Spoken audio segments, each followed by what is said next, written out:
Mi hermana se burló de mí en mi cumpleaños, brindo por el fracasado que ya tiene 30 años y aún vive con los padres, mis papás rieron, ni siquiera una novia le conocemos al inútil, así que empaqué mis cosas y dejé de pagar sus cuentas.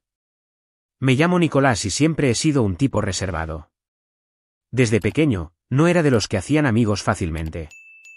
Mientras mi hermana Natalia salía a jugar con todo el barrio, yo me quedaba en casa leyendo libros o viendo televisión. Ella era la estrella de la familia, sociable, divertida, siempre rodeada de gente. Yo, en cambio, era el tímido, el callado, el que no sabía cómo hablar con los demás. Y Natalia nunca me dejó olvidarlo. Desde que éramos niños, ella se burlaba de mí. Mira a Nicolás, no tiene ni un amigo, decía riéndose frente a sus amigas. ¿Cuándo vas a conseguir una novia, hermanito, o vas a quedarte solo para siempre? Al principio, me dolía, pero con el tiempo me acostumbré. Pensaba que eran cosas de hermanos, que ella no lo decía en serio. Mis padres, Ricardo y Teresa, al principio la regañaban, pero poco a poco empezaron a reírse con ella. Mira a Natalia, ella sí sabe cómo vivir, decía mi papá. Tú deberías aprender de tu hermana, Nicolás, agregaba mi mamá. Y yo solo bajaba la cabeza y seguía con lo mío. A pesar de todo, no me iba mal. Terminé la secundaria con buenas notas, conseguí un trabajo decente en una oficina y con el tiempo, empecé a ganar lo suficiente para mantenerme. Vivía con mis padres, sí, pero no porque no pudiera irme. La verdad, no veía la necesidad. Trabajaba todo el día, llegaba a casa cansado, y tener un lugar donde descansar sin preocuparme por alquiler. Además, desde hace años, yo era quien pagaba todo en casa, la luz, el agua, el internet, la comida. Mis padres ya no trabajaban, mi papá, Ricardo, pasaba los días viendo televisión o leyendo el periódico, mientras mi mamá, Teresa, se ocupaba de la cocina y de quejarse de lo caro que estaba todo. Ninguno de los dos trabajaba ya.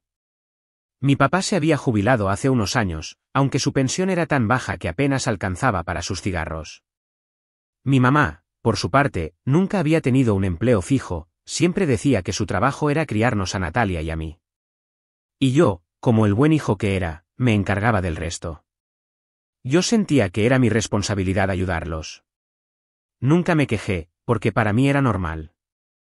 Natalia, en cambio, siempre tuvo grandes planes.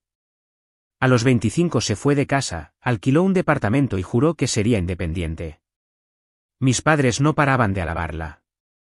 Mira a tu hermana, Nicolás, ella sí es valiente, me decía mi papá. Tú sigues aquí con nosotros, como si no tuvieras ambición. Yo no decía nada, pero en el fondo me molestaba. ¿Qué tenía de malo quedarme en casa si yo era quien mantenía todo funcionando? Resulta que la independencia de Natalia no duró mucho. A los 5 meses, perdió su trabajo. No sé bien qué pasó, pero un día llegó a casa llorando, diciendo que no podía pagar el alquiler ni las cuentas. Me miró con esos ojos de cachorro abandonado y me pidió ayuda. Por favor, Nico, solo por un tiempo, me dijo. Yo no quería ayudarla. Después de años de burlas, ¿por qué iba a hacerlo? Pero mi mamá, Teresa, se metió. Es tu hermana, Nicolás. No puedes dejarla en la calle. A pesar de todo, es familia. Y yo, como siempre, terminé cediendo. No por Natalia, sino por mi mamá. Así que empecé a pagar todo, el alquiler de Natalia, su luz, su agua, su internet. Y, por supuesto, seguía cubriendo las cuentas de la casa de mis padres. Trabajaba horas extras, ahorraba lo poco que podía, y me aseguraba de que nadie se quedara sin nada. Nadie me lo agradecía, claro. Para ellos, era lo que se esperaba de mí. Eres el hombre de la casa, Nicolás, decía mi papá. Es tu deber. Y yo, como idiota, seguí adelante. Pasaron los años, y llegué a los 30. No tenía novia, no tenía amigos, pero tenía un trabajo estable y una rutina que me funcionaba. Pensé que mi familia al menos respetaba eso, pero estaba equivocado. Todo se derrumbó el día de mi cumpleaños. Mis padres decidieron hacer una fiesta en casa. Invitaron a los tíos, a los primos, y por supuesto a Natalia. Yo no pedí nada de eso, pero mi mamá insistió. Es tu día, Nicolás, hay que celebrarlo. Así que ahí estaba yo, sentado en la sala, con un pastel en la mesa y un montón de gente alrededor.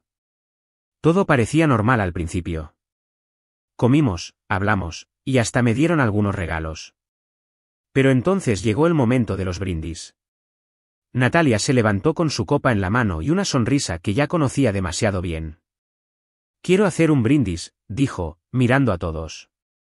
Brindo por el fracasado que ya tiene 30 años y aún vive con los padres. Y se rió. Todos se rieron. Mis tíos, mis primos, mis padres. Ricardo y Teresa se miraron, y entre risas, mi papá dijo, ni siquiera una novia le conocemos al inútil. Mi mamá asintió, todavía riéndose. 30 años y nada, ni siquiera un amigo, qué vergüenza. Me quedé helado. Sentía las risas como cuchillos, pero no dije nada al principio. Miré mi copa, apreté los dedos alrededor del vidrio, y algo dentro de mí se rompió. No era la primera vez que se burlaban de mí, pero esa vez fue diferente. Era mi cumpleaños, mi día, y ahí estaban todos, riéndose en mi cara. Y lo peor era que yo los mantenía a todos. Cada peso que gastaban salía de mi bolsillo, y aún así me trataban como un chiste. Entonces me levanté. Todos me miraron, esperando que me quedara callado como siempre. Pero esta vez no.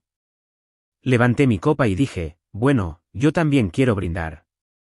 Por el inútil de 30 años sin novia que dejará de pagar sus cuentas. Hubo un silencio corto, y luego todos rieron otra vez. Pensaron que era una broma, que no hablaba en serio. Natalia hasta me dio una palmada en el hombro, diciendo, ¡ay, Nico, qué gracioso! Pero no estaba bromeando. Esa noche, cuando todos se fueron, me encerré en mi cuarto y tomé una decisión. Ya no iba a ser la billetera con patas de nadie. Al día siguiente, cancelé los pagos del alquiler de Natalia y de sus servicios. No le avisé, no le dije nada. Solo lo hice. Al día siguiente en la mañana, me llamó reclamándome, oye, ¿qué te pasa? Eres un egoísta, le diré a mamá que cancelaste los pagos, y así fue. Llamó a mamá y le dijo, luego ella entró a mi habitación lanzando la puerta fuertemente que casi me deja sordo, o vuelves a pagar los gastos de tu hermana o verás las consecuencias, dijo mamá enojada, con un tono amenazador. Así que le dije, no gastaré ni un solo centavo más en esa burlona, ya estoy cansado de sus humillaciones, y hagan lo que quieran, y salí del cuarto sin dejar que mi madre dijera una sola palabra más y me fui al trabajo. Cuando regresé en la noche, estaba agotado y solo quería llegar a tirarme en la cama y descansar, pero cuando entré a mi habitación algo estaba mal. No estaba ni mi televisor, ni mi computadora, ni mi Xbox nueva, que había comprado con tanto esfuerzo. Así que fui a preguntarle a mis padres qué había pasado, ellos se rieron y mamá dijo, ya tienes 30 años, debes dejar tus jueguitos y madurar un poco, me empecé a enojar y grité, son mis cosas, ¿en dónde están mis cosas? Y mi padre dijo, tu hermana necesitaba pagar las cuentas, las vendimos para ayudarla, ella lo necesita más que tú. Cuando escuché eso, la sangre me hervía, estaba furioso. Como que vendieron mis cosas para ayudar a mi hermana burlona, ella siempre me ha humillado y ustedes la apoyan, dije con un tono enojado. Pero luego mamá me sorprendió con lo que dijo, ella solamente dijo la verdad, tú con 30 años, aún viviendo con nosotros y sin novia ni amigos, Nico, eres un fracasado. Me quedé en shock, no me salieron palabras, solamente me fui a mi habitación y tomé una decisión. Ya no sería el cajero automático de nadie y mucho menos de quienes me humillaban, así que empecé a empacar mis cosas. No fue fácil, llevaba 30 años en esa casa, pero ya no podía quedarme. Mis padres no se dieron cuenta hasta que terminé de guardar todo en unas maletas. ¿Qué estás haciendo, Nicolás?, me preguntó mi mamá cuando me vio cargando las cosas al auto. Me voy, respondí. Luego salió mi padre, que estaba con su pijama vieja y con una taza de café en la mano. ¿Cómo que te vas?, dijo, su voz más confundida que enojada. ¿Y quién va a pagar las cuentas? Esa pregunta me golpeó como un puñetazo, pero no en el estómago, sino en el orgullo. Durante años, yo había sido el que mantenía la casa en pie. Cada factura de luz, cada recibo de agua, cada mercado que llegaba a la mesa salía de mi sueldo. Y aún así, ahí estaba él, preguntándome cómo iban a sobrevivir sin mí, como si yo fuera una máquina de dinero y no su hijo. Sonreí, pero no era una sonrisa feliz. Era una de esas sonrisas amargas que te salen cuando te das cuenta de algo que deberías haber visto hace mucho. Ese ya no es mi problema, dije, y tiré la última caja en el maletero del auto. Mi mamá empezó a hablar rápido, diciendo cosas como no seas impulsivo, Nicolás, y podemos hablarlo, pero yo ya no estaba escuchando. Subí al auto, encendí el motor y me fui sin mirar atrás. En el retrovisor, vi a mis padres parados en la entrada, con las manos en la cintura, como si esperaran que diera la vuelta. Pero no lo hice. Los primeros días después de irme fueron extraños. Me instalé en un motel barato mientras buscaba un lugar para alquilar. No tenía mucho, mi ropa, algunos libros, mi tablet y un par de cosas más que había logrado meter en las maletas. Pero por primera vez en mucho tiempo, sentí que estaba respirando aire nuevo. No había nadie burlándose de mí, nadie pidiéndome dinero, nadie mirándome como si fuera menos. Solo estaba yo, y eso era suficiente. No fue hasta una semana después que las consecuencias empezaron a aparecer. El primer golpe vino de Natalia. Me llamó un martes por la mañana, y cuando vi su nombre en la pantalla, casi no contestó. Pero algo en mí quería escuchar qué tenía que decir. Nico, por favor, empezó, su voz temblorosa y llena de lágrimas. No tengo luz ni agua, el casero dice que me va a echar del departamento si no pago esta semana, ayúdame, te lo suplico. Escucharla así, tan desesperada, debería haberme hecho sentir lástima. Pero en lugar de eso, me salió una risa seca, casi cruel. ¿Yo? El fracasado, dije, repitiendo sus palabras del cumpleaños. No, gracias. Arréglatelas sola. Antes de que pudiera responder, colgué y bloqueé su número. No quería volver a escuchar su voz. Pensé que eso sería todo, pero entonces vinieron mis padres. Fue una semana después, un viernes por la noche, estaba en mi nuevo departamento, un lugar pequeño pero decente que había conseguido alquilar, cuando mi teléfono empezó a sonar. Era mi mamá. Nicolás, no tenemos comida, dijo, y podía escuchar que estaba llorando. Se cortó la luz ayer, el agua también, no sabemos qué hacer. Por favor, vuelve. Su voz se quebraba con cada palabra, y por un momento, sentí un nudo en el pecho. Eran mis padres, después de todo. Los había mantenido durante años, los había cuidado. Pero entonces recordé sus risas, sus palabras, ni siquiera una novia le conocemos al inútil. Y el nudo se deshizo. Mi papá tomó el teléfono después. Eres nuestro hijo, Nicolás, dijo, intentando sonar firme, como si eso me obligara a obedecer. No puedes dejarnos así, ¿qué clase de hombre abandona a su familia? Eso me dio risa, una risa fría que no pude contener. ¿Qué clase de familia se burla de quien los mantiene?, respondí. Y luego, antes de colgar, dije, ¿quién es el inútil ahora? Corté la llamada y apagué el teléfono. No quería más súplicas, no quería más culpas. Estaba harto. Pasaron semanas sin que supiera nada concreto de ellos. No pregunté, no llamé, no busqué noticias. Me concentré en mi vida. En el trabajo, las cosas empezaron a cambiar. Siempre había sido el tipo callado que se sentaba al fondo de la oficina, pero un día, un compañero llamado Javier me invitó a tomar algo después del turno. Venga, Nicolás, no siempre tienes que irte directo a casa, dijo con una sonrisa. Dudé, pero terminé aceptando. Fuimos a un bar cerca de la oficina, un lugar ruidoso con mesas pegajosas y música que apenas dejaba hablar. Éramos 4, Javier, una chica llamada Sofía que trabajaba en contabilidad, y otro tipo, Marcos, que siempre contaba chistes malos. Al principio me sentí fuera de lugar. No sabía qué decir, cómo actuar. Pero ellos no me presionaron. Hablamos del trabajo, de películas, de cosas sin importancia. Por primera vez en mucho tiempo, me reí de verdad, no porque tuviera que hacerlo, sino porque quise. Esa salida se volvió algo habitual. Cada viernes, después del trabajo, íbamos al mismo bar. Poco a poco, empecé a abrirme. Les conté que me había mudado, aunque no di detalles. Sofía me dio consejos sobre cómo decorar el departamento con poco dinero, y Marcos me prestó una lámpara vieja que tenía guardada.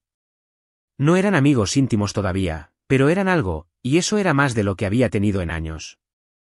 Un día, Mientras estaba en el supermercado comprando cosas para la semana, recibí un mensaje de mi prima Laura. Era una de esas que se había reído en mi cumpleaños, así que no esperaba nada bueno. ¿Sabías que Natalia volvió a casa de tus papás?, decía. Está trabajando en una tienda para pagar las cuentas, porque Ricardo y Teresa no tienen con qué. Todo está patas arriba por allá. Me quedé parado en el pasillo de los cereales, leyendo el mensaje una y otra vez. No pude evitar que una sonrisa se me escapara. Natalia, la independiente, la exitosa, ¿de vuelta con los papitos? ¿Trabajando para mantenerlos como yo lo había hecho? Era demasiado perfecto. La vida tiene una manera curiosa de dar vueltas, pensé, y seguí empujando el carrito. Más tarde, esa noche, me senté en mi sofá chirriante con una cerveza en la mano y pensé en lo que Laura me había dicho. Imaginé a Natalia llegando a casa de mis padres con sus maletas, con esa cara de reina destronada que siempre ponía cuando algo no salía como quería. Me imaginé a mi papá gruñendo porque no había dinero para sus cigarros, y a mi mamá llorando porque no podían pagar la luz. No sentí lástima. Sentí satisfacción. Después de años de burlas, de ser el inútil de la familia, ahora eran ellos los que estaban atrapados. ¡Qué ironía! Mientras ellos estaban atrapados en la pobreza, mi vida seguía cambiando para bien. Fue con Sofía, la chica de contabilidad del trabajo, con quien las cosas realmente cambiaron. Al principio, ella solo era parte del grupo con Javier y Marcos, pero poco a poco empezamos a hablar más.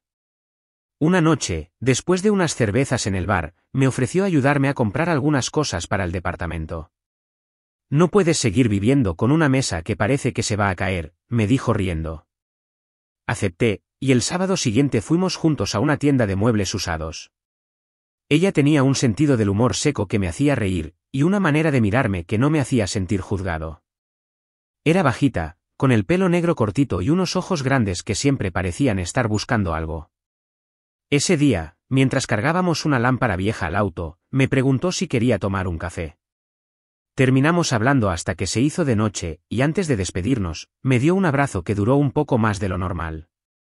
Empezamos a salir más, solo nosotros dos. Íbamos a comer comida rápida los fines de semana, veíamos series en mi sofá chirriante, o simplemente caminábamos por el barrio hablando de nada importante. Una noche, mientras mirábamos las estrellas desde el balcón diminuto de mi departamento, me tomó de la mano y me besó.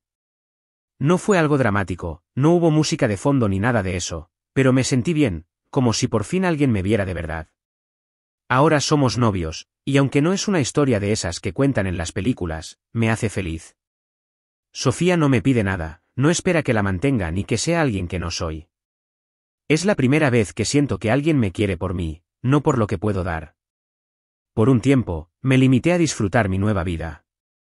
Pero unos días después de que Sofía y yo nos hiciéramos novios, algo en mí cambió. No era suficiente con haberme ido y dejarlos sin mi dinero. Quería que sintieran lo que yo sentí, que probaran su propia medicina. Quería devolverles las burlas, mirarles a la cara y reírme de ellos como ellos se rieron de mí. Así que planeé una visita. No les avisé, no les di tiempo de prepararse. Compré una bolsa de pan duro en una panadería, de ese que venden barato porque ya nadie lo quiere, y le pedí a Sofía que me acompañara. Va a ser raro, le advertí. Ella se rió y dijo, me gustan las cosas raras. Llegamos a la casa de mis padres un sábado por la tarde. El lugar se veía peor de lo que recordaba, la pintura de la fachada estaba más descascarada, el césped del frente estaba seco y lleno de maleza, y una de las ventanas tenía una bolsa de plástico pegada con cinta porque el vidrio estaba roto. Toqué la puerta y esperé. Mi mamá abrió, y cuando me vio, su cara pasó de la sorpresa al alivio en un segundo. Nicolás, exclamó, como si yo fuera su salvador. Mi papá apareció detrás de ella, con una camiseta vieja y una expresión que no sabía si era enojo o esperanza. Y luego estaba Natalia, parada al fondo de la sala, con ojeras y el pelo desarreglado, como si no hubiera dormido en días. Traje algo para ustedes, dije, levantando la bolsa de pan con una sonrisa. La tiré sobre la mesa del comedor, y el ruido seco que hizo al caer fue casi gracioso. Pensé que podrían necesitarlo, ya que no tienen con qué comprar comida decente. Mi mamá frunció el ceño, confundida, pero no dijo nada. Mi papá gruñó algo que no entendí, y Natalia solo me miró con odio. Entonces tomé la mano de Sofía y la hice pasar al frente. Ah, y ella es Sofía, mi novia, dije, poniendo énfasis en la palabra novia. Ya saben, esa cosa que según ustedes nunca iba a conseguir. Los tres se quedaron callados, mirándonos como si no supieran qué hacer. Aproveché el silencio para seguir. Qué bueno verlos tan bien, ¿eh? Dije, mirando alrededor. La casa está hecha un desastre, pero bueno, ¿qué se puede esperar de gente que no sabe valerse por sí misma? Mi papá dio un paso adelante, como si quisiera discutir, pero lo corté. No, no, Ricardo, no hables. ¿Y quién va a pagar la luz este mes? ¿Tú? Porque yo ya no soy tu cajero automático. Mi mamá empezó a balbucear algo sobre lo difícil que habían sido las cosas, pero la ignoré y miré a Natalia. Y tú, Natalia, qué sorpresa verte aquí otra vez, dije, cruzándome de brazos. ¿Qué pasó con tu gran independencia? ¿No que eras la exitosa de la familia? Ahora mírate, tan grande y viviendo con los papitos. ¡Qué fracasada eres! Su cara se puso roja, y abrió la boca para responder, pero no le di chance. No te esfuerces, ya no me importa lo que tengas que decir. Me di la vuelta, todavía sosteniendo la mano de Sofía, y lancé una última mirada a mis padres. Sigan riéndose ahora, si pueden. Yo ya terminé con esto. Salimos de la casa sin mirar atrás. Sofía apretó mi mano y soltó una risita mientras caminábamos al auto. Eso fue brutal, dijo, y yo sonreí. Se lo merecían, respondí. Subimos al carro y manejé de regreso a mi departamento, sintiendo que por fin había cerrado esa puerta. Me vengué como debía hacerlo, y no quedó nada más que decir. A veces pienso en cómo empezó todo, las burlas de Natalia desde que éramos niños, las comparaciones de mis padres, el brindis humillante en mi cumpleaños. Durante años, creí que yo era el problema, que realmente era un fracasado. Pero ahora, sentado en mi departamento con Sofía a mi lado, comiendo pizza y planeando nuestro próximo fin de semana juntos, sé que no era cierto. Ellos me hicieron sentir así porque les convenía tenerme abajo. Ahora que me fui, Natalia es la que carga con todo, la que se reía de mí desde pequeño. Y yo, por fin, estoy libre. Qué vueltas da la vida, ¿no? Suscríbete para más historias diarias.